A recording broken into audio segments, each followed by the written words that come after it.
Hello, this is Fatima from easyautomationlabs, and this is our ninth class of QA, and today we will be discussing our testing process, everything that happens in between the SDLC and STLC, which are connected with each other. SDLC is for the whole cycle, and STLC for the testing part. So let's first we just have to part it down in two ways. Okay. So we have here, first we have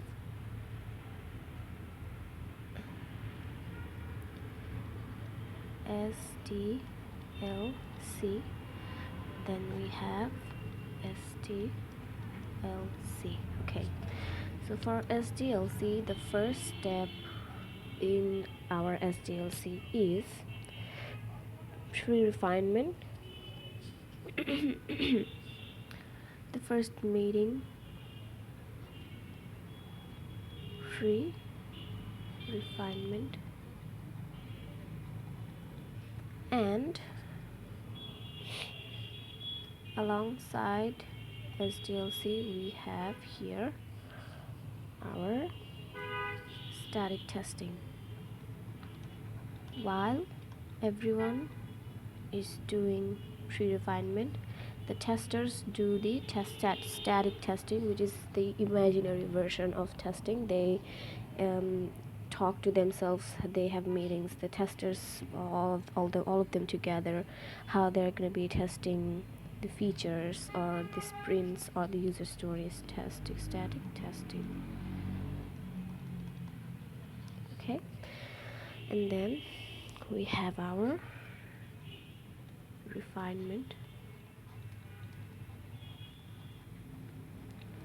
So in between we have a 1 week of gap, right?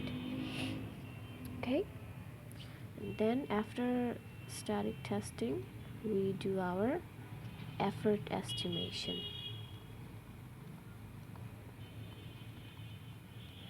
How do we decide and what do we decide in effort estimation, and when do we do this part? In between this 1 week we complete our effort estimation. All right, and so in refinement what happens is mainly we discuss our effort estimation, like such as what tools, what resources, how many time, which testers, which developers will be handling specific parts of the user story or the sprint. So mainly we discuss this part, and mainly the tools that we're going to be needing. Okay, and the timing as well. And then we have sprint planning.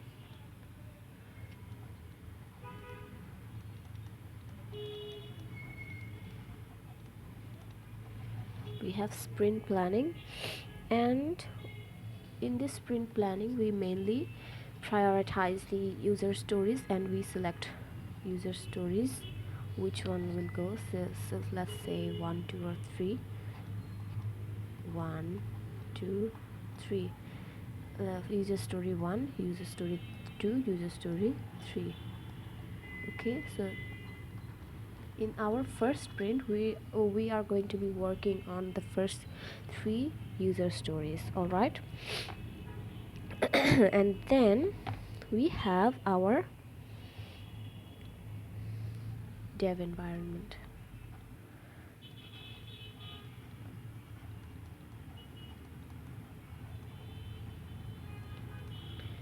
So yeah, okay, so in between this, before dev environment, after sprint planning, what does the testers do? The testers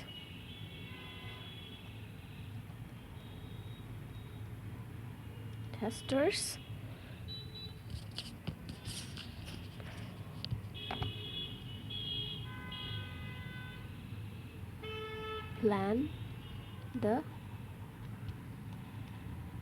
test design. Okay, and write test cases. So in between these two sections, the testers do this important thing, and based on the user story, obviously, based on the user story, obviously. And then after the development has been completed, I mean the developers have created the required everything about the user stories, they will upload it in the Git. Okay, then after uploading, there will be code review. Then after reviewing the code, after reviewing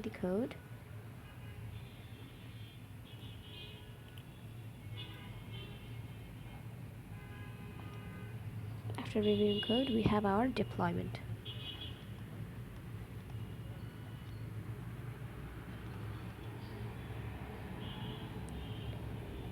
In master branch, after it has been reviewed and then selected in the master branch, the DevOps will do his responsibilities, complete his responsibilities, and then he will deploy it. And after that, basically our dev environment ends here. Then everything will be passed on to the testers. Okay, so here we will get not only the testers, everyone will get a URL .com. Okay, testers will get it, and after getting it, the testers will also be doing test execution. They will be studying, and they will be they have all the test scenarios, test cases. They will, after that, they will execute the test. After testing, they will execute it one by one, and then let's say while testing or while they were executing, they found a bug. Okay, they found a bug, and now what's gonna happen? That's okay. So let's move on to our next discussion, which will be on defects. So let's say while testing, they found a bug.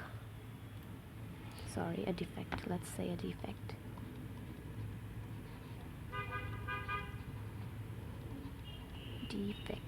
Now what will happen?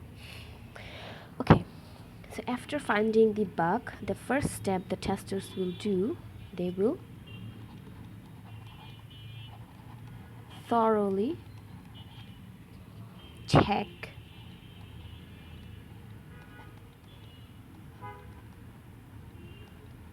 analyze the defect,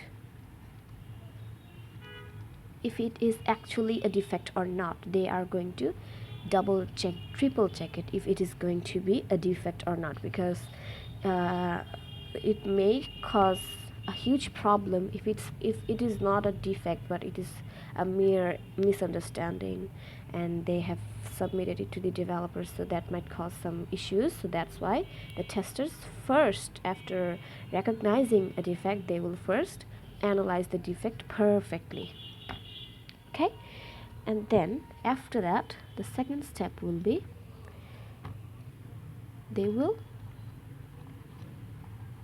they mean the testers or the tester who found out the defect, they will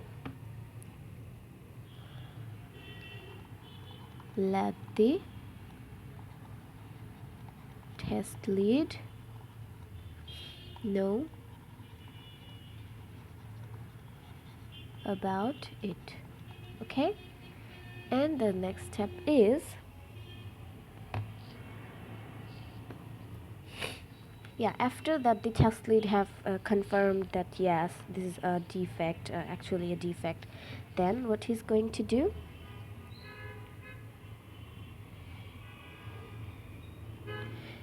then they will create a report based on the defect. And I hope you know what consists in the report, everything related to the defect ID, you can say, in which test cases or in which test scenarios it has been found, in which user stories, and if it has some link to it, if it has an URL, or if it has any screenshots to, or if it has any video that, hey, I'm clicking this button but it's not working, so I obviously have to take a picture, or obviously I have to record the screen to show it to the developer team. So yeah, everything will be indeed report of the defect that we are going to be submitting. Then we have after that they have created the report on the defect, they will now assign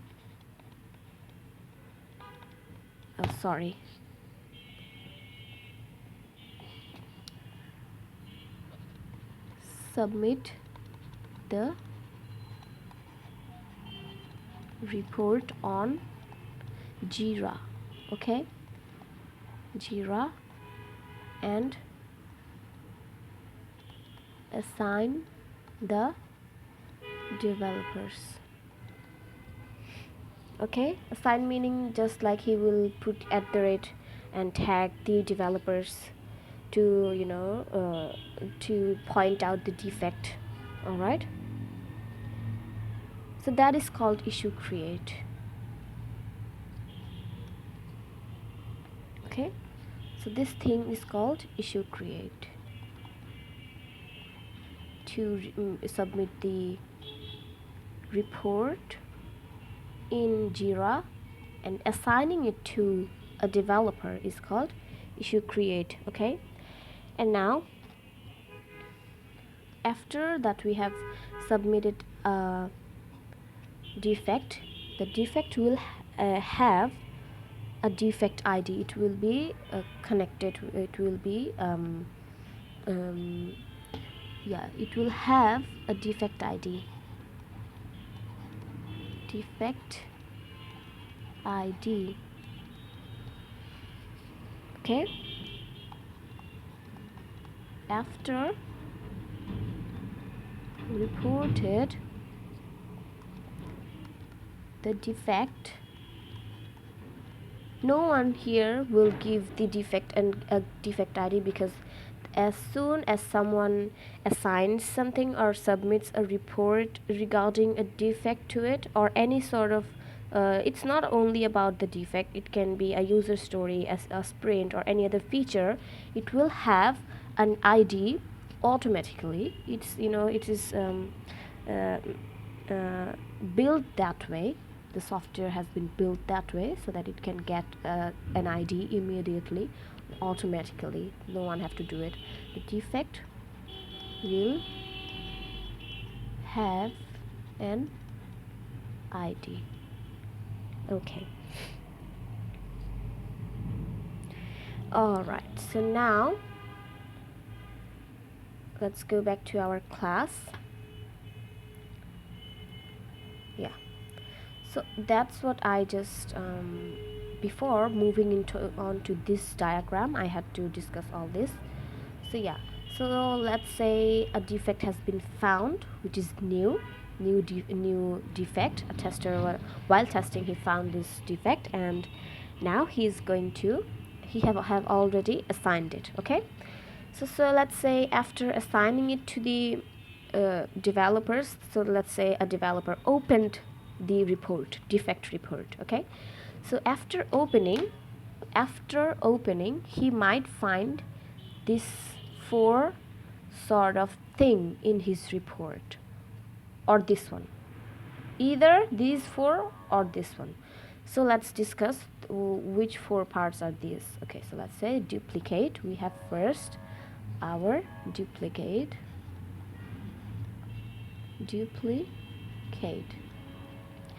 Alright, so a tester has found a bug and he created a report. He submitted into the Jira and he also assigned it to a developer. But if the developers see that previously some other testers have already submitted and it is in progress, the defect ID has been in progress of the situation, so that will be duplicate because it has already been assigned to the developers. It has already been submitted by another testers, but this current tester who have submitted this defect, he was not aware of this. Okay, that when this defect will become duplicate. All right, and then we have our rejected. When do we get our rejected situation? So let's say a tester was not able to do his properly the tests and test cases and test objectives, run them on this feature. He was not able to, or it was either the documentation, or it was either the mistake of the tester himself. That is why the developers will check that no, the feature does not have any sort of bugs. It is the fault of the documentation itself or the tester himself. So that when they will mark it as rejected. Okay. And what is deferred? The deferred is an important part.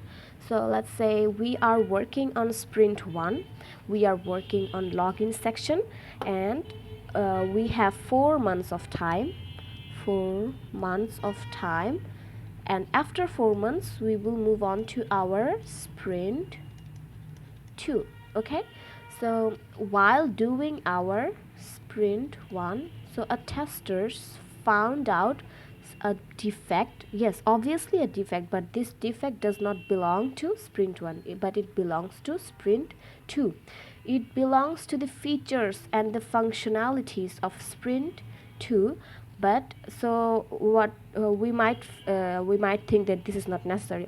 Obviously it will be necessary, but it will be reserved for the future sprint. Okay, we will not immediately fix the bug, but we will mark down the defect for sprint 2. The moment we move on to our sprint 2, the moment we start testing our sprint 2's defects, then we will do the defect that has been found earlier. So that situation, that part is called deferred. Okay, this is called deferred. And then not a bug. So this is important, another terminology, not a bug. So let's say a tester might find that I'm clicking this page, but this is not taking me anywhere. So it could be that the test cases or the requirements were already fixed, but that it is as per requirement, there is no bug, but it is meant to be look like a defect, but it is not a defect. Okay, so that is what the 4 functionalities that may occur while the developers are checking the defect. Okay.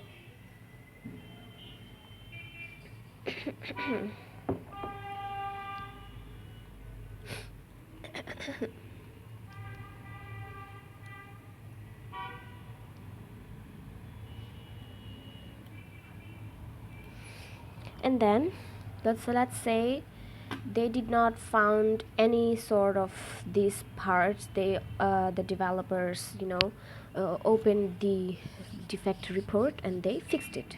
They just fixed it. Okay, so after fixing it, what do we do? The testers, it will be again. So let's say it was fixed. Let's say it was here. Let's say it was fixed. After it has been fixed, it will be assigned to the the testers by saying, hey, I have fixed this bug that you have submitted, then now you can test it. No, now you can retest it again.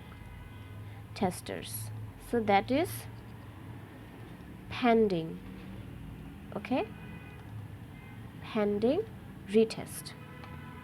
Alright, so they have done their retest, and so let's say while doing the retest, while doing the test for the second time, the testers, if they somehow found out that no, the developer still made a mistake that still need to be fixed, so then what will happen? He will reopen again.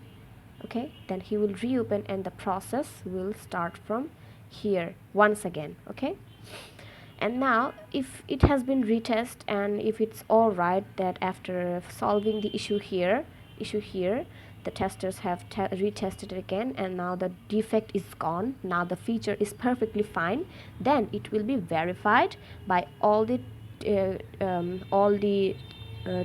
QA team and the team lead as well, and it will be closed. So this defect report will be closed, or the defect life cycle will be closed. Okay, here is a more breakdown diagram of this diagram, let's say. So let me just read it out loud. So let's, first one will be the tester finds a defect, and the status of the defects is new. Okay, and what happens after he assigns it to developers, the development project manager will analyze the defect, and then they will decide if it's a valid defect or not. If it's not, then it will be rejected. Why rejected? I already discussed about it. And if it is a valid defect, then is it in scope?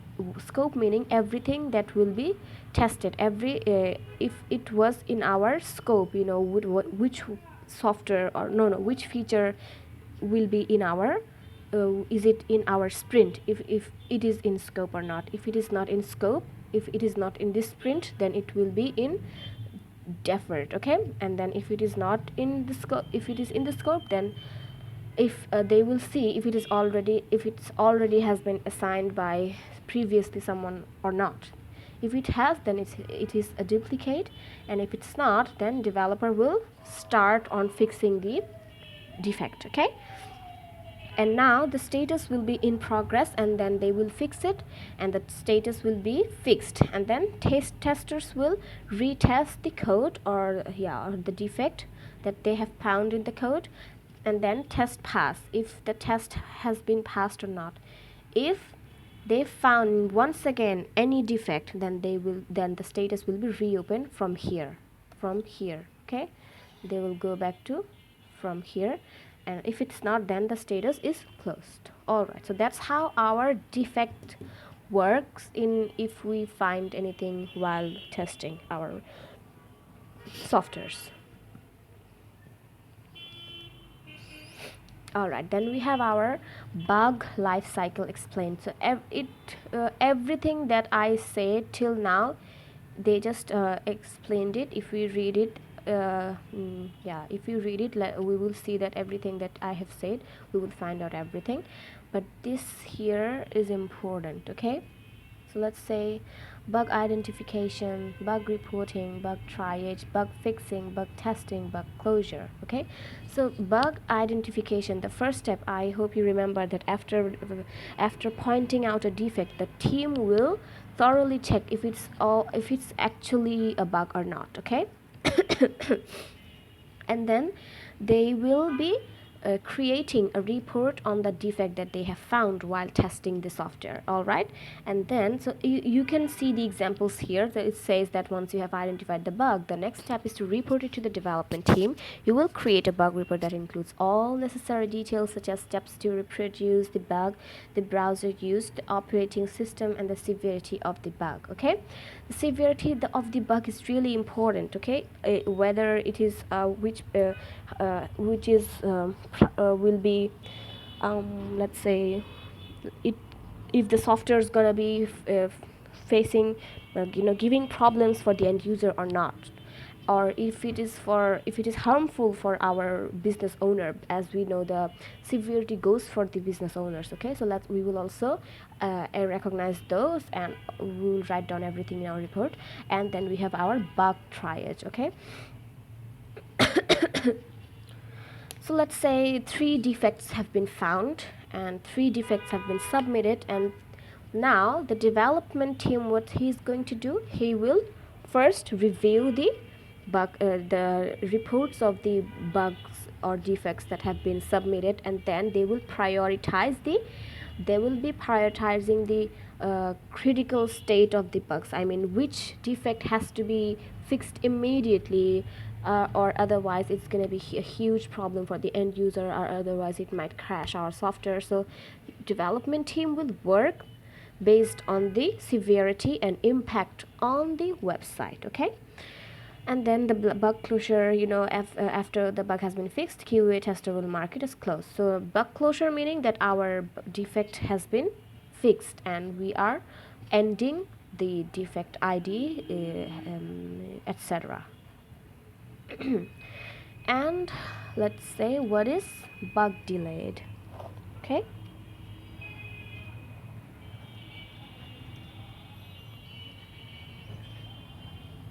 okay, so let's give an example here. So let's say in our Jira board we will have this. We will have, let's say, a box here, and so let's say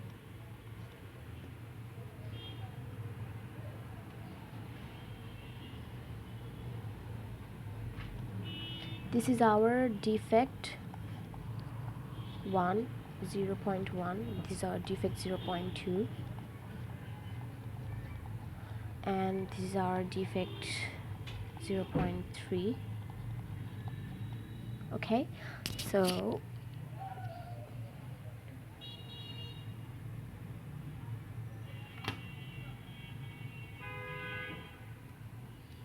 this part is our priority, this part is our severity. Okay,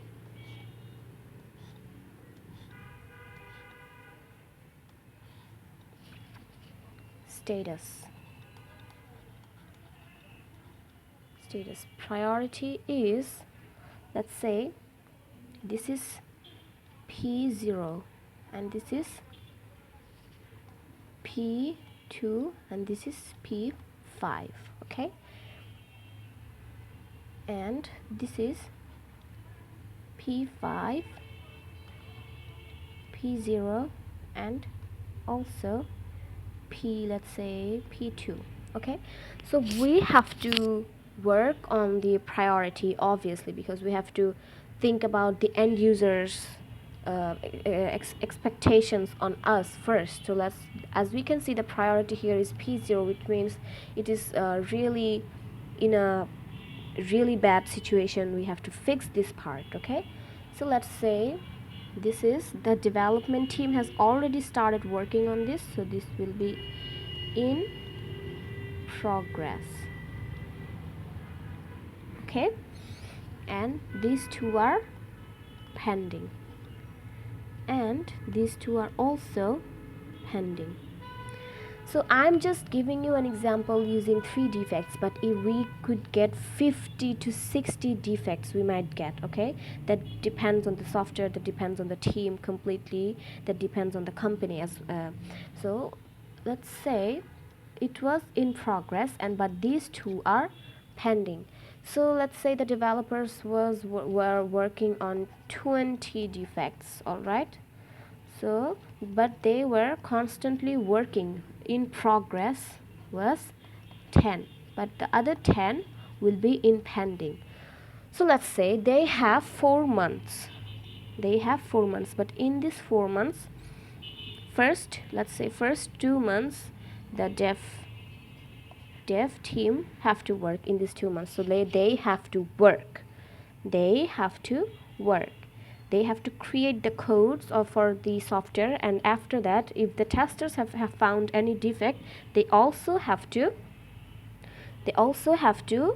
fix fix the bug as well. So sometimes what happens is that they were able to fix 19 defects, but they were left with one defect, or they were left with 18 defects, they were left with 2 to 3 defects were left. They were able to only fix 18 defects, so they thought that they have enough time to fix the complete number of defects, but they were not. All right, or let's say they have put a tag on them saying that these are not severe, these are not really major, so that could be an issue while putting them in status. So some of the defects might not be fixed. Okay, and what happens if this happens, then what's gonna happen? The defect will not be fixed, it will stay in that part, and it will go into the production environment. All right, so that is a problem, that is a huge problem. So that is when it is called bug delayed. Okay, the bug life cycle is a process that every bug undergoes from discovery to resolution. Okay, so yeah, that's just the story of if we were to if bug get delayed, we usually defer it in next build. Okay, and then we have, meanwhile, the bug remains in the Amazon website's code, potentially affecting users who encounter it. The longer the bug stays in the delayed state, the more likely it is to have negative impact on the website's users, and so the more difficult it becomes to fix. The code base may have changed since the bug was first. Okay, so these two are in pending, also these two are delayed. All right. And okay, now that we have discussed this part, now we have our test cycle, test coverage, critical business objective. Okay, what is test cycle? Everything that we do from start to end, every testing thing that we do from our start to end of a sprint, that is called test cycle. Okay, test cycle is a series of steps that QA testers follow to ensure that the software is working as expected. And test coverage, so let's say how much of the test cases have been covered, or so let's say for this sprint we were to test 100 test cases, but we were only able to, sorry, not 100,000, we were only able to test 900 test cases. Okay, so that is called test coverage, how much test cases or objectives we were able to test. And critical business objective is that we have a goal that our software will be successful and our software will reach our software will be like the requirement as told before starting everything. Okay, that is called critical business objective. Okay, then we have here an example story.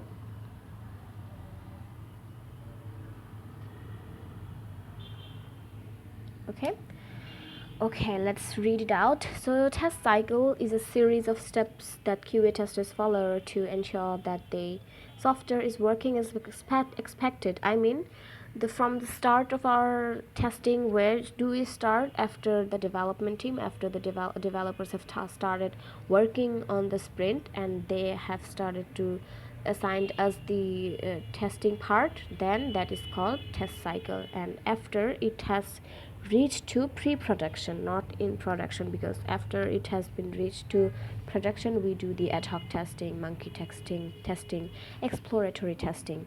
So before pre-production, we are in our test cycle phase. And yeah, this is just the more detailed story of I just said here. And then we have activities of test cycle closure. Okay, so let's say finalize test cases and scripts. Okay, so test cycle closure, I mean, what are we going to do in our test cycle. So first of all, we have the thing that we were doing before the development team starts working on them. We have wrote down our test document.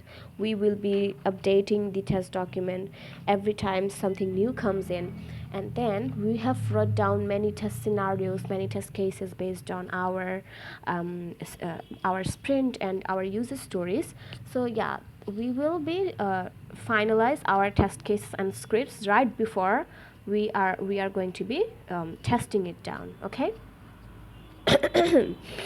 And after, yeah, this will be after, yeah, I will check if have we have tested everything, if we have tested all the test cases that we have wrote down for testing, and we will check if everything is all right as per the requirement, if everything has been tested thoroughly without finding any bugs. Okay.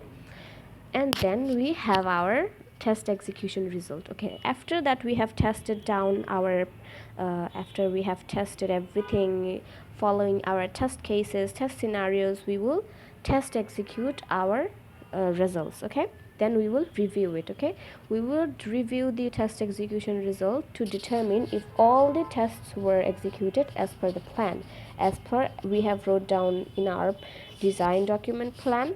And while testing or while reviewing our test execution results, if we have found any issues or defects, and then they were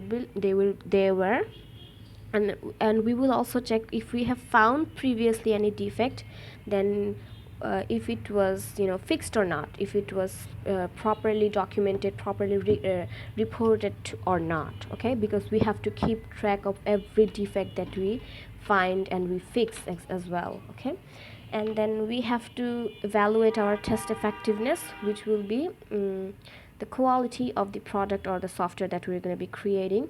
Okay, I mean, if we are any areas or for improvement or opportunities for optimization would be noted, and also the critical business objectives should be satisfied. Okay, then we will prepare our test closure report, which will be by the end of our test cycle. After we are done with our test part, I mean all complete sprint, we will create a test closure report. Okay, so what will be the test closure report will be like? So let's go back to our Confluence.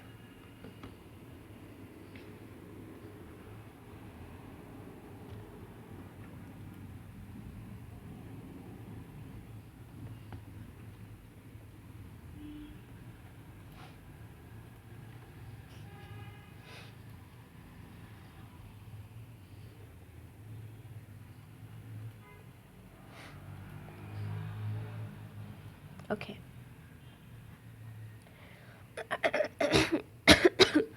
Let's go to our EL Confluence.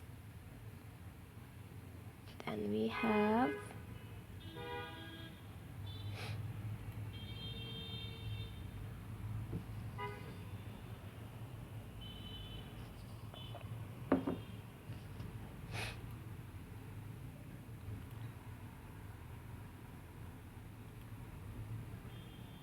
yeah, here it is.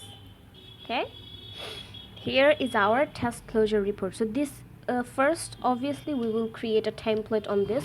So the template will the template will hold the introduction, test code, test environment details, testing activities, test planning, test design, test execution, test reporting, test results, and conclusion and signatures. So let's start from first part. So yeah, so we have our introduction. Okay, about the sprint that we have worked on, and we will first give it a nice introduction. So let's read it out. The purpose of this report is to summarize the testing activities performed on the Amazon platform for the project dash from start date to end date, and this report also includes the testing scopes. I mean, all the necessary parts that was included in the test closure report. So just we will write down a nice introduction on our test closure report, and And these are the summary of our testing activities mainly. Okay, so what is this? First one is our test scope. Okay, test scope. I mean, what sort of testing we will be doing in our software. Okay, or what sort of testing will be, what type of software we will be doing in our sprint, in the codes that the developers created. As the first, let's say,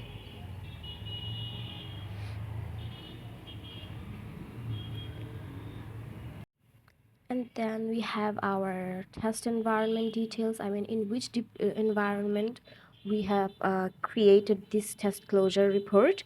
Like, it will be obviously in environment, dev environment, obviously, because by the end of the dev environment we will be creating test cycle closure report for each sprint. And then we have our testing activities. I mean, which testing activities were performed while creating this test closure, I mean the whole sprint. So first we have to obviously create a test planning, and then we will create our test design, and then we will execute our tests, and then we will create the report. And then we have, in our test planning, what do we have? We have three parts.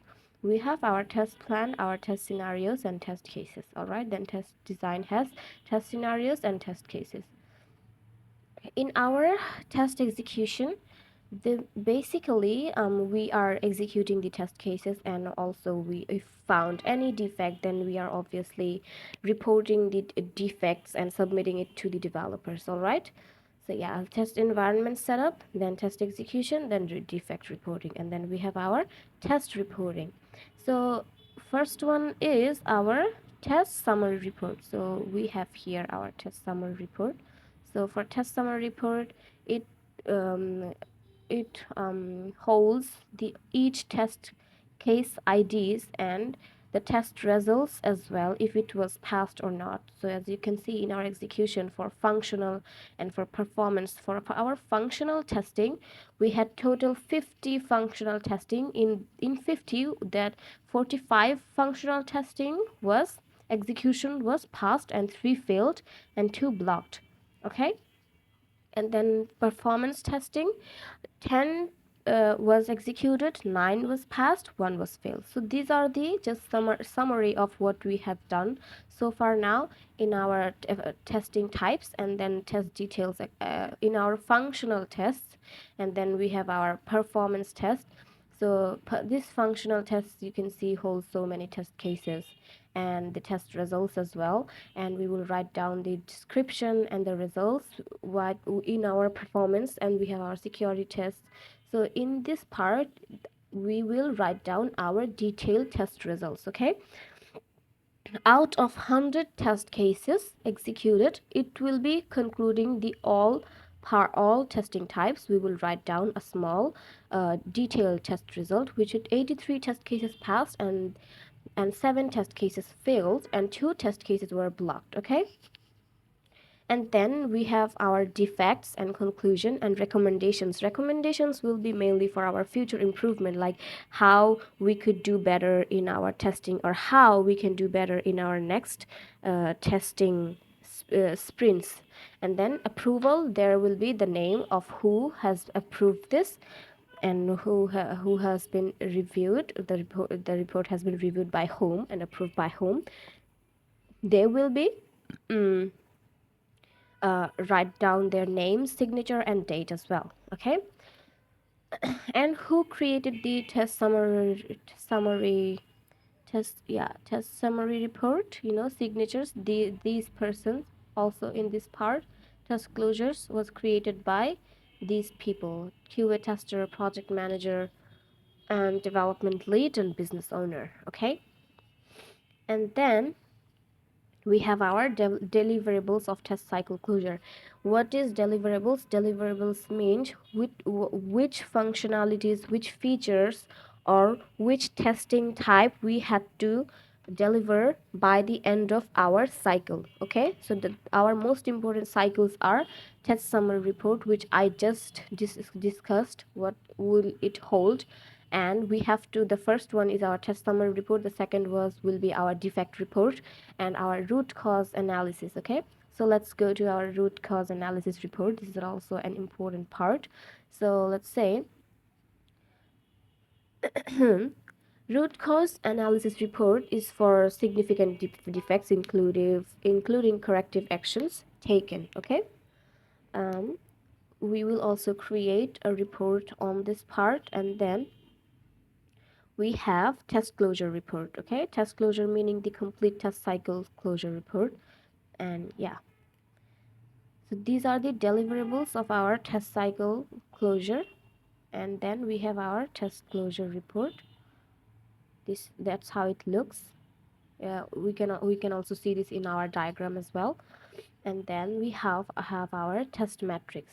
Okay, the test matrix report. Okay, so in test matrix report will mainly hold the test environment. First, it will be an overview will be on this specific part of our test matrix report. Then we will discuss the environment, in which environment everything was created and everything was tested as well. Okay, we can see the operating system, browser, mobile devices, and network as well. And then we have our test scenarios. So we could make scenarios based on our user stories, our our sprints. So let's say it's test scenario number ID1, which holds for login functionality. The status has passed. So as you can see, in 7 test scenarios, all 6 of them passed, but only one failed. Okay, and then we have our test results. Okay, the number of failed results are really less, but it will also, even if it's only 3 or 5, it will also be covered by, it will be either deferred, or it is either in progress, or it will be it will be fixed immediately, because we cannot just hang a defect for to wait till the production environment comes, and it might cause a huge issue. And then we have our defects. And defect, where did we find the defect exactly, in which test scenario, and in which part of the test scenario, or in which feature in our software. And also we have to check the severity of the defect as well. And the status is open, I mean it has been opened by the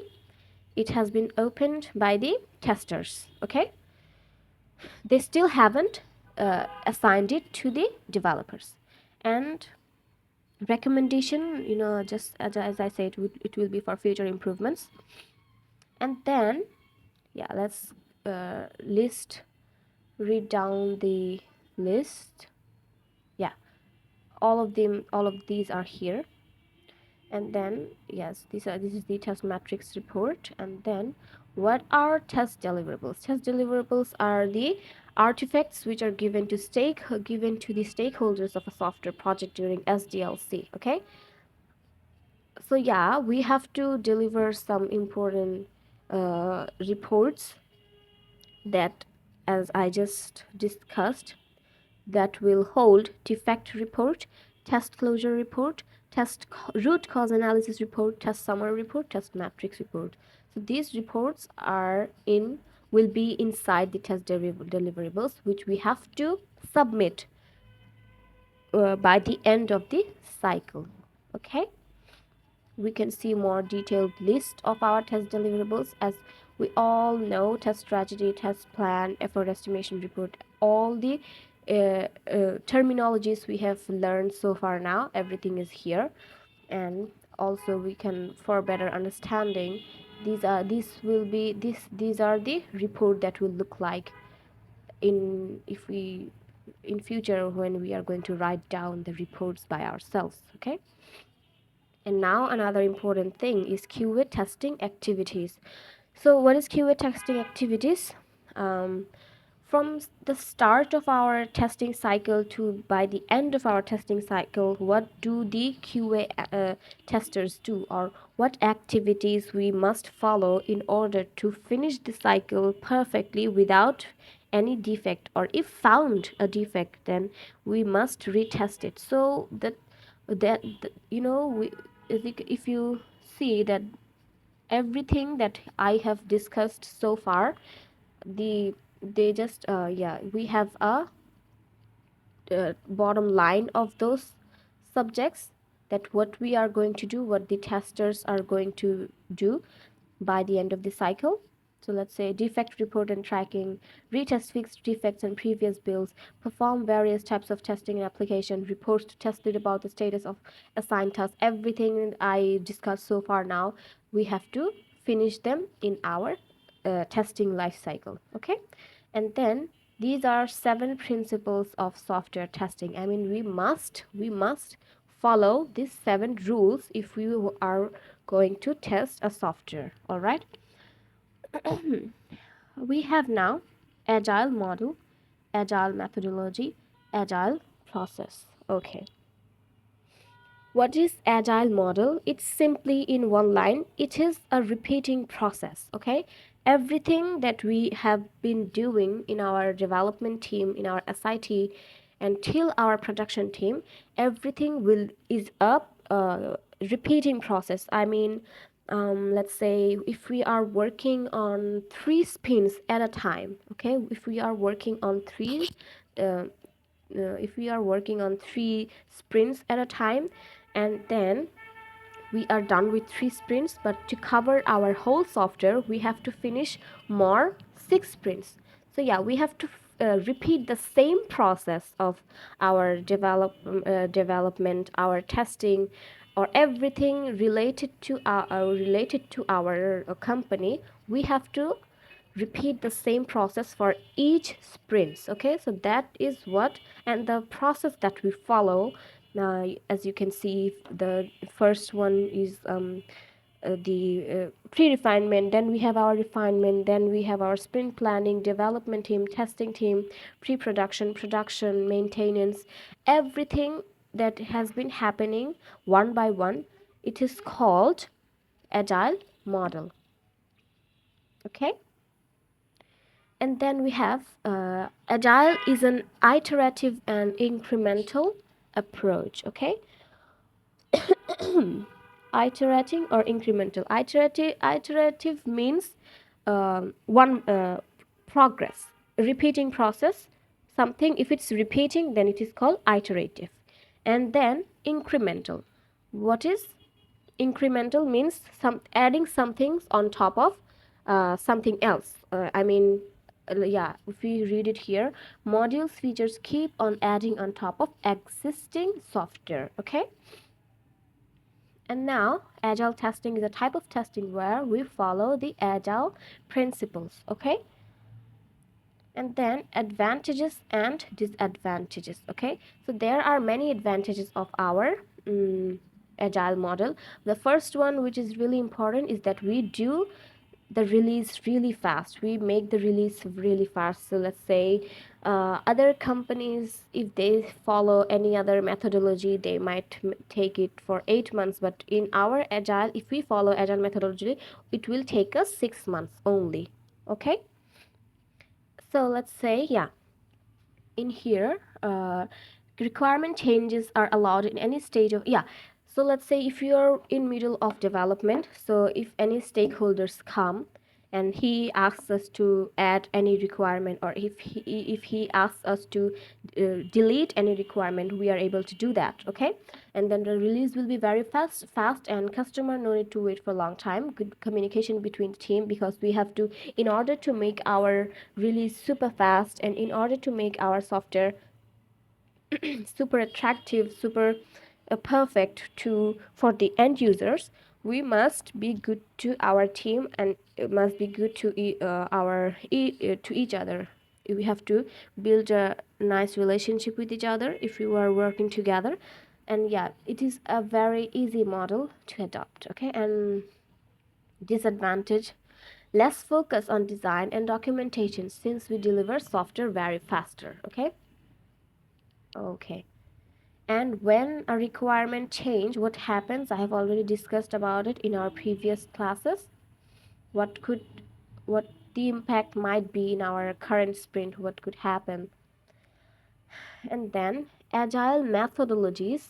There are many different methodologies, but the main part, the one that we are working on and what we will be working on is called Scrum.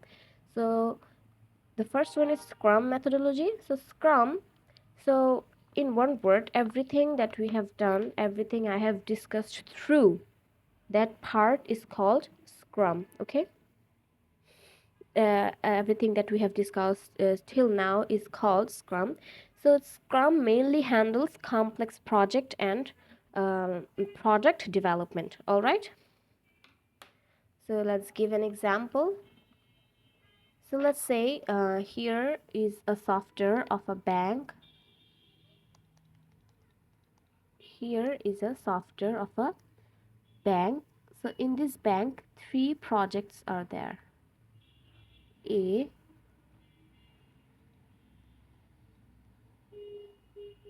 and then we have B, and then C. So a team is working here, another team is working here, and another team is working here. Okay, so let's say in this project all these projects are really complex.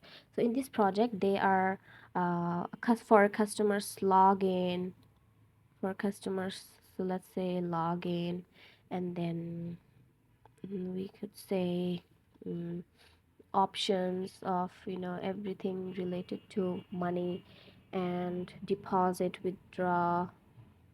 Okay, deposit, withdraw, and then if let's say we have card related, everything card, and then in here, if I want to any funding, let's say fund or anything else. So mm, these are all complex project that is created under Scrum. Okay, Scrum is a framework within the agile methodology.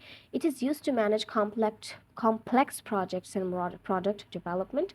So yeah, it is also an iterative development, and also where requirements and solutions evolve through collaboration between peoples of own team as well as different teams. Okay, so while you are the testers doing some things in here, they might need help from them, also from them. Okay, so that is Scrum. We have to be in touch with each project in our software. Okay, that is called Scrum. And responsibilities of team members, product owner, what he does in our first class, we have learned that he is the main person who creates the product backlog after receiving the requirement requirement from the CRS, from the uh, from the business owner, okay, or the business people.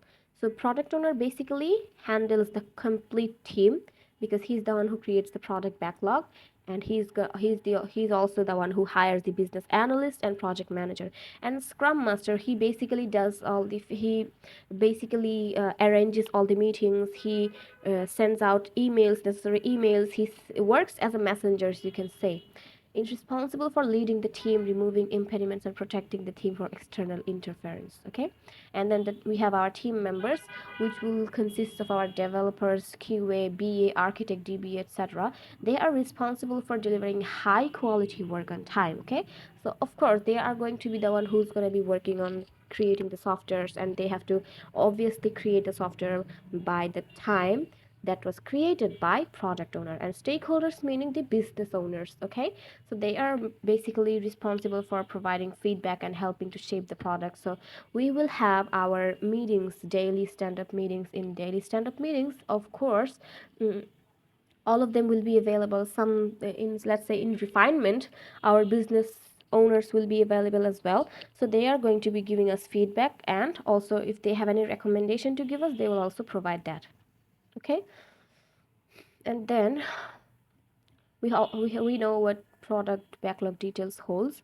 And then daily Scrum meeting, stand-up meeting. Okay, so stand-up meeting will be held every day morning time before starting our uh, daily job. Okay, so it is said that it will be boxed to 15 to 30 minutes, But to remind you, no meeting till now has been in 15 minutes because there will be the complete whole team will be there. So it will take 30 to 35 minutes or less, and held is held at the same time and place every day. Okay.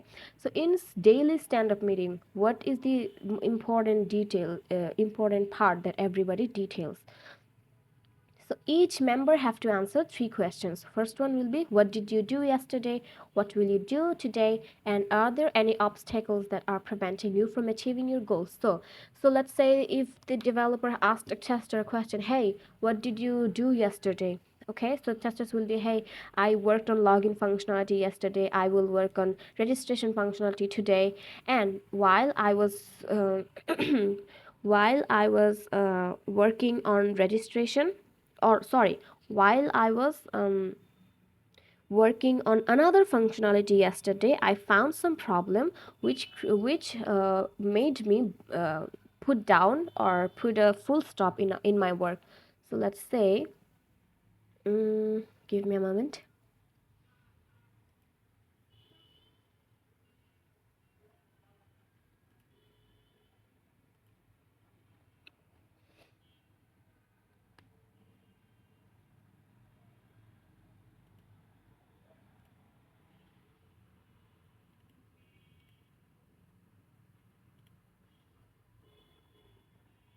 Okay, I don't have to show it. Let's just say I have two options, login, and if I click on PC and if I click on here, if I click on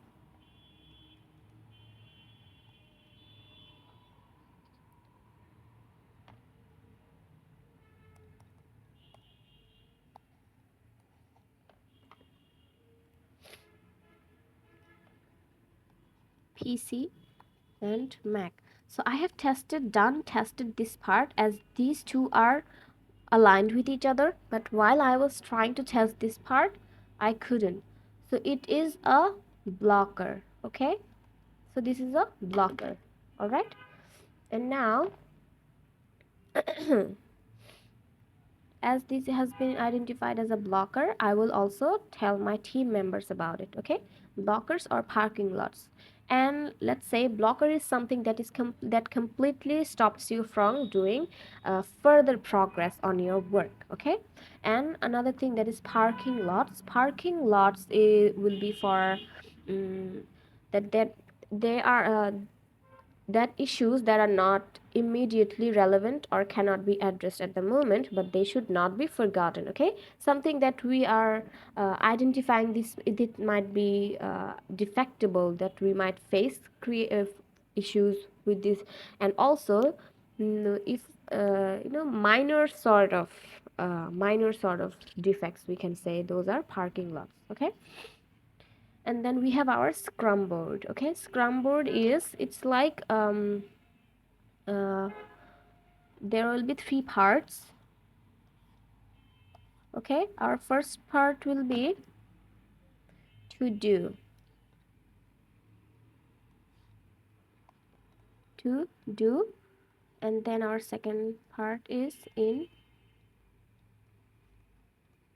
progress, and then we have done. Okay, so in to do we will have many work loaded for us. So let's say from this we are working on 5 tasks. Okay, 5 tasks in progress and already 10 are done. Okay, so that's what happens. That's what happens in our scrum board. We are just, but this is also a documentation that everyone that has been working, everyone has to put down. So let's say this part is for developer, this part is for tester, this part is for project manager, or all of them, all of their work will be in this to-do list. Okay, and all of them have to take the responsibility of changing their status by within the time. They will also given time, okay, for each task. So if I clicked on this part, it will take me to the description of the task, and it will show me the time and also the deadline that I have to finish before. Okay, so that is a Scrum board. And then we have our definition of ready and definition of done. So yeah, let's say for a scope, I mean the type of testing, if the requirements are clear and detailed and well understood, then it is ready for testing. And if we have done our testing while completing our requirements, everything has been implemented, and we have followed everything by our test cases, test scenarios, then it is done. Okay, for quality, time, resource, and communication as well. All right, so there's a story, more refined story on ready and done as well. So yeah, that's our class for today.